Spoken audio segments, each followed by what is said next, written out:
tempoyak ikan patin.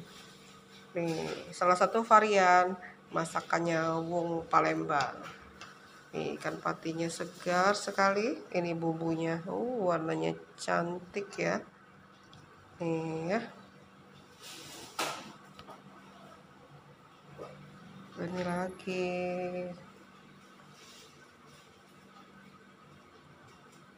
Ini ya. Tuh.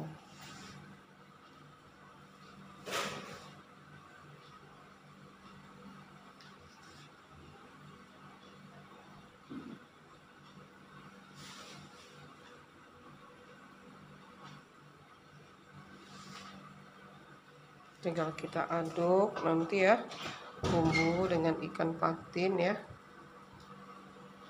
Kita bungkus dengan daun pisang, dikukus sampai matang.